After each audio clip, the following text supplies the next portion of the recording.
जय श्री हरि। नारायणं नमस्कृत्य नरं चैव नरोत्तमं देवीं सरस्वतीं व्यासं ततो जयमुदीरयेत्। भगवान श्री नरनारायण को प्रणाम करते हुए श्री गणेश जी महाराज, माता सरस्वती, वेदव्यास भगवान को प्रणाम करते हुए हृदयाराध्य सर्वांतर्यामी, सबके हृदयों में विराजमान, अनंत कोटि ब्रह्मांड नायक, परात् परब्रह्म पुरुषोत्तम, जगदाधार जगन्नियंता, जगदीश्वर जगदगुरु जगन्नाथ भगवान श्री हरि के पावन चरणों में प्रणाम करते हुए, भगवत स्वरूप श्रीमद् भागवत को प्रणाम करते हुए, श्री सुखदेव जी और परीक्षित महाराज को प्रणाम करते हुए, अनंत कोटि सब संत महात्माओं वैष्णवों को प्रणाम करते हुए, मैं सुनील हरि आप सबका श्री हरि भक्ति प्रचार के लिए स्वागत करता हूं। हम प्रतिदिन श्री हरि भक्ति प्रचार के लिए श्रीमद् भागवत महापुराण के संस्कृत श्लोकों का श्रवण कर रहे हैं, साथ ही हिंदी भावार्थ और अनेक रोचक प्रश्नों को भी हम जान रहे हैं। यदि आप भी श्री हरि भक्ति प्रचार करके श्री हरि कृपा प्राप्त करना चाहते हैं तो ये जो कथा है इसको दूसरों को सुनाते रहिए, दूसरों को भेजते रहिए, शेयर करते रहिए। हम कथाएं यदि करवाते हैं तो बहुत सारा धन व्यय होता है, परंतु इसमें आपको केवल एक शेयर ही करना है। शेयर करके चैनल को सब्सक्राइब करें। सब्सक्राइब करने के साथ ही बेल आइकन पर नोटिफिकेशन ऑल दबा दें, जिससे आपको भविष्य में श्रीमद् भागवत महापुराण और उससे जुड़ी हुई सभी जानकारियां आसानी से मिल सकें। अब हम श्रीमद् भागवत महापुराण के दशम स्कंद के पूर्वार्ध के 45वें अध्याय में भगवान श्री कृष्ण बलराम का यज्ञोपवीत संस्कार, गुरुकुल में प्रवेश और गुरुपुत्र की रक्षा, इन प्रसंगों को सुनते हुए इन महत्वपूर्ण प्रश्नों के उत्तर प्राप्त कर सकते हैं। अत्यंत मेधावी शिष्य भगवान श्री कृष्ण है। भगवान श्री कृष्ण की केवल 64 दिन में 64 विद्याएं, कलाओं में दक्षता के बारे में जानेंगे। 64 कलाएं कौन सी हैं, ये भी महत्वपूर्ण प्रश्न है। भगवान श्री कृष्ण की सांदीपनि मुनि को गुरु दक्षिणा, मनुष्य वेशधारी समुद्र का भगवान श्री कृष्ण से निवेदन, क्या मनुष्य वेश में समुद्र आदि तत्व एक कल्पना है, ये भी एक प्रश्न महत्वपूर्ण है। पंचजन असुर कौन था, शंखासुर कौन था जिसका भगवान श्री कृष्ण ने वध किया, भगवान की आज्ञा से कर्म बंधन से मुक्ति मिल सकती है या नहीं, ये भी हम जानेंगे। मृत गुरुपुत्र को भगवान ने किस अवस्था में गुरु दक्षिणा में सौंपा, भगवान श्री कृष्ण के विद्या प्राप्ति का व्यावहारिक पक्ष हम जानेंगे, और विद्या प्राप्त भगवान श्री कृष्ण के लौटने से मथुरा वासियों में हर्ष की लहर, ये भी हम जानेंगे। आइए इन सब प्रश्नों के उत्तर आज के इस दशम स्कंद के पूर्वार्ध के 45वें अध्याय को सुनते हुए प्राप्त करते हैं। अब गुरुजी ने क्या क्या पढ़ाया, तो कहते हैं सरहस्यम धनुर्वेदम धर्मान्याय पथास्तथा तथा चान्वीक्षिकीं विद्यां राजनीतिं च षड्विधाम् सर्वं नरवरश्रेष्ठौ सर्वविद्या प्रवर्तकौ सकृन्निगतमात्रेण तौ सञ्जगृहतुर्नृप। इन वेद वेदांग के अलावा मंत्र और देवताओं के ज्ञान के साथ धनुर्वेद, मनुस्मृति आदि धर्मशास्त्र, मीमांसा आदि वेदों का तात्पर्य बताने वाले शास्त्र हैं, तर्क विद्या, न्याय शास्त्र आदि की भी शिक्षा दी। इसके साथ ही संधि, विग्रह, ज्ञान, आसन, द्वैत और आश्रय, इन 6 भेदों से युक्त राजनीति का भी अध्ययन कराया। श्रीधर स्वामी जी ने इस श्लोक की व्याख्या की है कि धनुर्वेद के गुह्य अंश में उपयुक्त मंत्र तथा युद्ध के अधिष्ठाता देवों का ज्ञान निहित है। धर्मान शब्द से मनुसंहिता तथा अन्य मानक विधि ग्रंथों, धर्मशास्त्रों का बोध होता है। न्याय पथान सूचक है कर्म मीमांसा तथा अन्य ऐसे ही सिद्धांतों का। आन्वीक्षिकीम तर्क विद्या है। राजनीति के 6 भेद कहे जाते हैं। संधि माने शांति स्थापित करना, विग्रह माने युद्ध करना, यान माने कूच करना, प्रस्थान करना, आसन माने दृढ़ता पूर्वक बैठे रहना, द्वैत माने सेना का विभाजन करना, संशय माने अधिक शक्तिशाली राजा का संरक्षण लेना। भगवान श्री कृष्ण और बलराम जी सारी विद्याओं के प्रवर्तक हैं, मानी सारी विद्याएं उनसे उत्पन्न हुई हैं। इस समय केवल श्रेष्ठ मनुष्य जैसा व्यवहार करते हुए ही वे अध्ययन कर रहे थे। उन्होंने गुरु जी के केवल एक बार कहने मात्र से सारी विद्याएं सीख ली। कितनी विद्याएं कितने दिनों में सीख ली? तो सुखदेव जी कहते हैं, अहोरात्र चतुष्षष्ट्या संयतौ तावति ही कलाः गुरुदक्षिणयाचार्यं छन्दयामास नृप। केवल 64 दिन रात में ही संयमी शिरोमणि दोनों भाइयों श्री कृष्ण और बलराम जी ने 64 कलाओं का ज्ञान प्राप्त कर लिया। इस प्रकार अध्ययन समाप्त होने पर भगवान श्री कृष्ण और बलराम जी ने सांदीपनि मुनि से प्रार्थना की कि आपकी जो इच्छा हो गुरु दक्षिणा मांग ले। भगवान श्री कृष्ण ने 64 दिनों में कौन सी 64 कलाएं सीखी थी? कई ग्रंथकारों ने उनका उल्लेख किया है। बंशीधर आदि कई टीकाकारों ने 64 कलाओं के नाम का उल्लेख किया है। आइए हम जानते हैं कि भगवान श्री कृष्ण ने 64 दिन में कौन सी 64 कलाएं सीखी थी। गान विद्या माने बढ़िया से गाना गाना, वाद्य माने भांति भांति के वाद्य यंत्र बजाना, नृत्य करना, नाट्य रचना करना, नाटक करना, इसके अलावा चित्रकारी करना, बेल बूटे बनाना अथवा मुख तथा शरीर को रंगीन उपटनों तथा प्रसाधनों से रंग लेना, जिसको आजकल की भाषा में टैटू गुदवाना कहते हैं। चावल और फूल आदि से पूजा के उपहार की रचना करना, चावलों फूलों आदि को रंगना भी होता है इसमें ही। फूलों की सेज बनाना भी जानते थे। दांत वस्त्र और अंगों को रंगना जानते थे। मणियों के भी फर्श बनाना जानते थे। शैया रचना कैसे की जाए, जिसको सेज तैयार करना होता है अथवा बेड तैयार करना होता है वो भी जानते थे।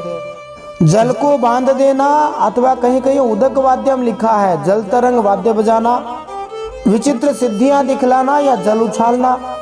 इसी प्रकार हार माला आदि बनाना, कान और चोटी के फूलों के गहने बनाना, कपड़े और गहने बनाना, माने जो काम दर्जी करता है वो भी जानते थे और जो काम सुनार करता है वो भी जानते थे। फूलों के आभूषणों से श्रृंगार करना, कानों के पत्तों की रचना करना, सुगंधित वस्तुएं जैसे इत्र तैल ये सब बनाना, इंद्रजाल माने जादूगरी भी जानते थे, चाहे जैसा वेश धारण कर लेना, हाथ की फुर्ती के काम कर लेना, तरह तरह की खाने की वस्तुएं बनाना, बढ़िया भोज्य पदार्थ बनाने में कुशल थे रसोइयों की तरह, तरह तरह के पेय पदार्थ बनाना, शरबत बनाना तरह तरह के, सुई का काम करना ये भी दर्जी का ही काम हो गया, कठपुतली बनाना और बनाना ही नहीं उन्हें बनाकर नचाना, पहेली बनाना भी भगवान जानते थे, प्रतिमा आदि बनाना, कूटनीति ग्रंथों के पढ़ाने की चातुरी, कैसे ग्रंथ को पढ़ाना चाहिए, नाटक आख्यायिका आदि की रचना करना, केवल दिखाना ही नहीं रचना करना भी। इनके अलावा भगवान श्री कृष्ण और बलराम जी ने और भी बहुत सारी विद्याएं प्राप्त करी। हम सभी 64 विद्याओं के नाम जानते हैं, जैसे काव्य में समस्या पूर्ति करना, पट्टी बेंत बाण आदि बनाना, गलीचे दरिया आदि बनाना, बढ़ई की कारीगरी करना, घर आदि बनाने की कारीगरी भी जानते थे, वास्तु विद्या, सोने चांदी आदि धातु तथा हीरे पन्ने आदि रत्नों की परीक्षा करना कि असली है कि नकली है, सोना चांदी आदि धातु बनाना जानते थे, माने धातु कर्म विज्ञान जानते थे, मणियों के रंगों को पहचानना जानते थे, खानों की पहचान, वृक्षों की चिकित्सा, भेड़ा मुर्गा बटेर आदि को लड़ाने की रीति जानते थे। पुराने जमाने में इनका खेल हुआ करता था, उनको प्रशिक्षण देना जानते थे। तोता मैना आदि की बोलियां बोलना जानते थे, उच्चाटन की विधि, बालों की सफाई का कौशल जानते थे, मुट्ठी की चीज या मन की बात बता देना, माने बिना देखे बता देना कि पुस्तक में क्या लिखा है या कि दूसरे की मुट्ठी में क्या छिपा है। जैसे आजकल बागेश्वर धाम जो बाबा है, बागेश्वर धाम सरकार है, वे दूसरे के मन की बात जान लेते हैं, तो भगवान श्री कृष्ण सबके मन की बात जान लेते थे। म्लेच्छ काव्यों को समझ लेना, तो म्लेच्छ का अर्थ हो गया बर्बर या विदेशी कूटनीति को भी जान लेना। विभिन्न देशों की भाषा का भी ज्ञान भगवान को था। जैसे 64 दिनों में विद्याएं भगवान ने सीखी हैं। शकुन अपशकुन जानना, प्रश्नों के उत्तर में शुभाशुभ बतलाना, ये भी भगवान जानते थे। कई प्रकार के मात्रिका यंत्र बनाना, जादू के वर्ग, सभी दिशाओं में एक ही जोड़ वाली संख्याओं का क्रमवार रखना, ये यंत्र मात्रिका में आता है। रत्नों को नाना प्रकार के आकारों में काटना, अथवा कहीं कहीं इसको ताबीज बनाना भी कहते हैं। भगवान सांकेतिक भाषा बनाना भी जानते थे। जैसे चाइना पूरी तरह से सांकेतिक भाषा का प्रयोग करता है, साइन लैंग्वेज का। मन में कटक रचना करना या मन में ही छंद बना लेना, श्लोक बना लेना संस्कृत के। नई नई बातें निकालना, जिसमें कोई साहित्यिक कृति हो या औषधि उपचार हो, उनका भी आयोजन कर देना। छल से काम निकाल लेना भी भगवान जानते थे। कई कई छलितक योग मंदिर बनाने को भी कहा जाता है। समस्त कोशों का उन्हें ज्ञान था, सारे शब्दकोश और छंदों का ज्ञान था। जितनी डिक्शनरियां थी सब भगवान पढ़ गए थे। वस्त्रों को छिपाना या वेश परिवर्तित करने की विद्या भी सीख गए थे। द्यूत क्रीड़ा, जुआ खेलने के विविध रूपों का ज्ञान था। दूर के मनुष्य या वस्तुओं का आकर्षण कर लेना, चौसर का खेल होता है, उसको भी आकर्षण क्रीड़ा कहा जाता है। और सबको आकर्षित तो करते ही है, नाम ही कृष्ण है। बालकों के खेल खेलना, बच्चों के खिलौनों से खेलना समझिए। मंत्र विद्या, जिसको वैनायिक की विद्या भी कहते हैं, योग शक्ति द्वारा अनुशासन कर लेना। विजय प्राप्त कराने वाली विद्या, जिसको वैजयी की विद्या कहते हैं। और अंतिम है वैताली की विद्या, जिसमें वेताल आदि को वश में रखने की विद्या, अथवा प्रातः काल संगीत द्वारा स्वामी को जगाना भी वैताली की विद्या कहा जाता था। इन सभी विद्याओं को भगवान श्री कृष्ण ने 64 दिनों में सीख लिया। इनका वर्णन ठीक प्रकार से करें तो कई घंटों लग सकते हैं। एक एक को सीखने में तो एक व्यक्ति की पूरी आयु पर्याप्त नहीं है, परंतु भगवान तो भगवान है। इस प्रकार भगवान श्री कृष्ण ने 64 कलाओं का ज्ञान केवल 64 दिन में कर लिया था। धन्य है, 2 महीने में इतनी सारी चीजें सीखना साधारण मनुष्य के वश की बात नहीं है। ये तो साक्षात सभी विद्याओं के प्रवर्तक भगवान ही कर सकते हैं। ऐसे भगवान की जय हो। इस प्रकार अध्ययन समाप्त होने पर भगवान ने सांदीपनि मुनि से प्रार्थना की कि आपकी जो इच्छा हो गुरु दक्षिणा मांग ले।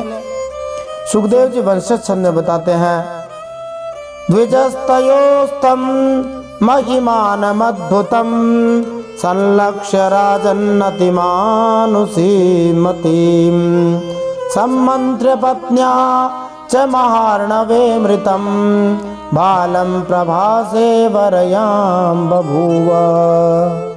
तो सुखदेव जी कहते हैं कि जब गुरुजी ने देखा कि इनके शिष्यों की महिमा तो बड़ी विलक्षण है, तब उन्हें बड़ी प्रसन्नता हुई। उन्होंने देखा था कि भगवान बलराम जी और श्री कृष्ण जी ने एक बार पढ़ने से ही सब कुछ पढ़ लिया था। 64 दिन में 64 विद्या सीख ली। तो जब विद्याधन पूरा हो गया तब भगवान श्री कृष्ण ने कहा कि कुछ मांग लीजिए। गुरुजी ने सोचा कि क्या बताऊं, क्या मांगूं।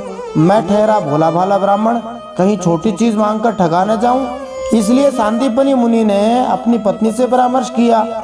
उनकी श्रीमती जी बड़ी बुद्धिमती थी। असल में पंडित लोग बड़े भोले भाले होते हैं, ऐसा अखंडानंद जी सरस्वती जी महाराज कहते हैं।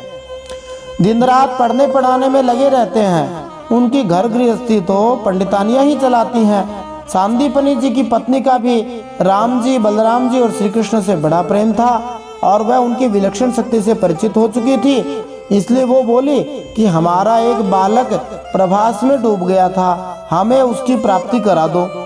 यहाँ पर जिस प्रभास क्षेत्र में बालक के डूबने की बात आई है, श्री विश्वनाथ चक्रवर्ती ठाकुर के अनुसार इस बालक को शंखासुर नामक असुर ने तब पकड़ा था जब वह महाशिव क्षेत्र में खेल रहा था। फिर आगे सुखदेव जी कहते हैं भगवान ने क्या किया। तथेत्यथारुह्यमारथौ रथम प्रभासमासाद्य दुरंत विक्रमौ वेलामुपव्रज्य निषीदतुः क्षणं सिंधुर्विदित्वार्हणमाहरतयोः। बलराम जी और श्री कृष्ण जी का पराक्रम अनंत था, दोनों ही महारथी थे। उन्होंने बहुत अच्छा कहकर गुरु जी की आज्ञा स्वीकार की और रथ पर सवार होकर प्रभास क्षेत्र में गए। वे समुद्र तट पर जाकर क्षण भर बैठे रहे। उस समय यह जानकर कि ये साक्षात भगवान हैं, अनेक प्रकार की पूजा सामग्री लेकर समुद्र भगवान के सामने उपस्थित हो गया। इस श्लोक के तात्पर्य में श्रील प्रभुपाद जी एक विशेष बात कहते हैं। कभी कभी पाश्चात्य विद्वान या आजकल के भारत में भी कुछ तथाकथित पढ़े लिखे विद्वान सोचते हैं कि प्राचीन ज्ञान ग्रंथों में समुद्र के देवता, सूर्य के देवता इत्यादि के जो संदर्भ आते हैं वे सोचने की बहुत ही आदिम एवं दंत कथा की शैली के द्योतक है। माने ये सब ओल्ड फैशन की बात है। माने उनके विचार में ये आउटडेटेड टर्म्स है और ये केवल मिथ है। कभी कभी वे कहते हैं कि आदि मनुष्य सोचता है कि समुद्र देवता है या कि सूर्य तथा चंद्रमा देवता है। वास्तव में श्लोक में आया हुआ सिंधु शब्द, जिसका अर्थ सागर है, उस मनुष्य को सूचित करता है जो भौतिक प्रकृति के उस पक्ष पर शासन चलाता है। हम कई आधुनिक उदाहरण दे सकते हैं इसको समझने के लिए।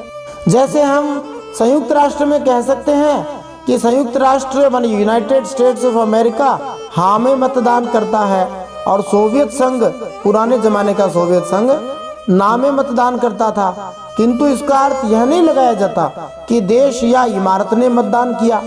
जैसे बहुत बार समाचारों में आता है कि भारत ने वोट डाले, तो इसका तात्पर्य क्या होता है कि राजनीतिक तथा भौगोलिक सत्ता का प्रतिनिधित्व करने वाला विशेष मनुष्य मतदान करता है।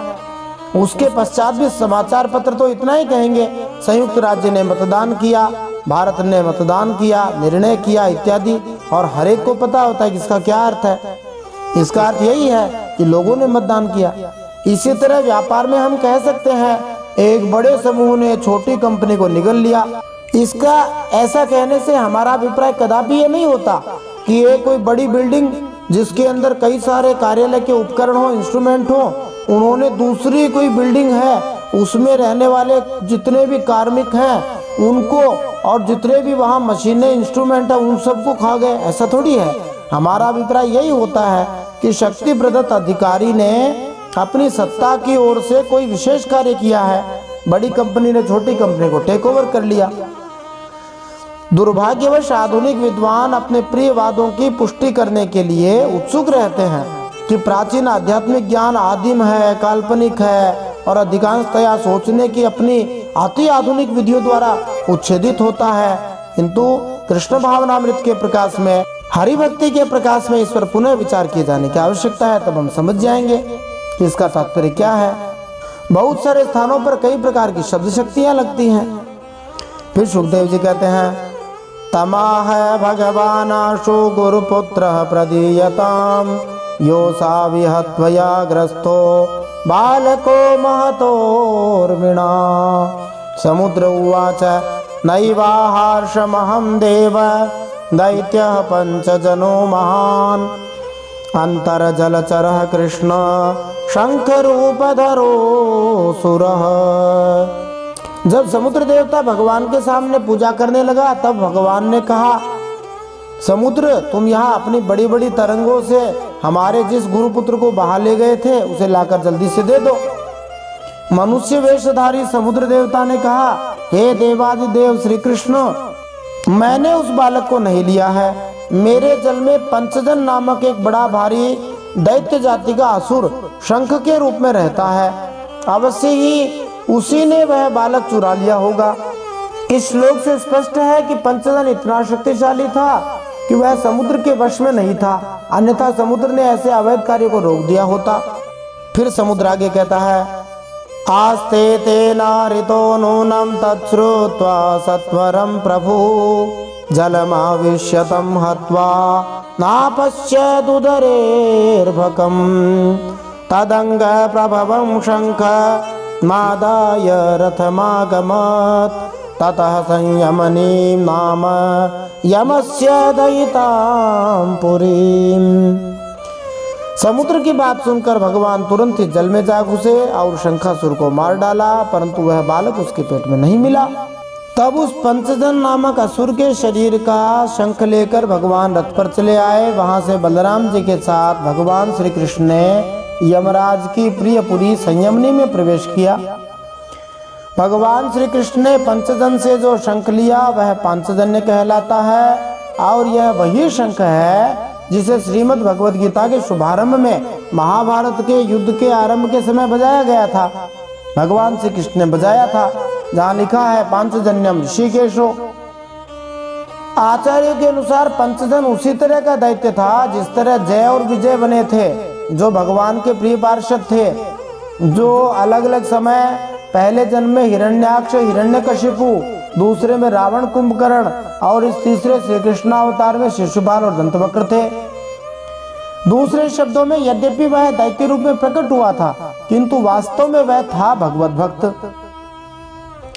इसलिए भगवान ने उसके निवास स्थान को अथवा उसके शरीर को अपने हाथ में धारण कर लिया। फिर क्या किया? गत्वा जनार्दनः शंखम प्रदद्भवो सहलायुधः शंख निर्राधमाकर्ण्य प्रजा संयमनो यमः तयोः सपर्यां महतीं चक्रे भक्त्युपबृंहिताम् उवाचा वनतः कृष्णं सर्वभूताशयालयम् लीला मनुष्य हे विष्णो युवयो करवाम किम्। तो भगवान श्री कृष्ण बलराम जी के साथ यमराज की प्रियपुरी संयमनी में जाकर जोरदार शंख बजाते हैं। शंख का शब्द सुनकर सारी प्रजा का शासन करने वाले यमराज ने उन भगवान का स्वागत किया। भक्ति भाव से भरकर विधि पूर्वक उनकी बहुत बड़ी पूजा की। स्कंद पुराण के अवंती खंड में भगवान श्री कृष्ण द्वारा अपना शंख बजाने पर जो चमत्कार हुआ उसका वर्णन मिलता है। असिपत्र वनम नाम शीर्णपत्र मजायत रौरवम नाम नरक मरौरवमभूत तदा अभैरवम भैरवाख्यम कुंभीपाकमपाचकम। असिपत्रवन नामक नरक के पेड़ों की जो नुकीली तलवार जैसी पत्तियां थी वे गिर गईं भगवान के शंख बजाते ही। रौरव नामक जो नरक है जिसमें रूरू नामक एक बहुत भयानक कीड़ा होता है, वो सारे कीड़े मर गए। भैरव नामक नरक की भयानकता जाती रही और कुंभीपाक नामक नरक में सारा भोजन बनना बंद हो गया। स्कंद पुराण में आगे वर्णन है कि पापक्षया ततः सर्वे विमुक्ता नारका नराहा पदमव्ययमासाद्य। उन सभी के पाप में कर्मफल समूल नष्ट हो गए, नरक के समस्त निवासियों को मुक्ति मिल गई और सभी लोग वैकुंठ पहुंच गए। भगवान के शंख का ये प्रभाव हुआ। यमराज महाराज ने नम्रता से झुककर समस्त प्राणियों के हृदय में विराजमान सच्चिदानंद स्वरूप भगवान श्री कृष्ण से कहा, लीला से ही मनुष्य बने हुए सर्वव्यापक परमेश्वर, हे भगवान श्री विष्णु, मैं आपको नमस्कार करता हूँ, आपकी क्या सेवा करूँ बताइए। तब भगवान ने कहा, श्री भगवान उवाच गुरुपुत्र विहानीतम निज कर्म निबंधनम आनयस्व महाराज मच्छासन पुरस्कृतः तथेति तेनोपानीतं गुरुपुत्रं यदुत्तमौ दत्त्वा स्वगुरवे भूयो वृणीष्वेति तमोचतुः। भगवान ने कहा, हे यमराज, यहाँ अपने कर्मबंधन के अनुसार मेरा गुरुपुत्र लाया गया है। तो भगवान ने कहा, तुम मेरी आज्ञा स्वीकार करो और उसके कर्मबंधन को रखो एक और मेरे शासन को, मेरी बात को मान करके उसके कर्म पर ध्यान न दे करके उसे मेरे पास ले आओ।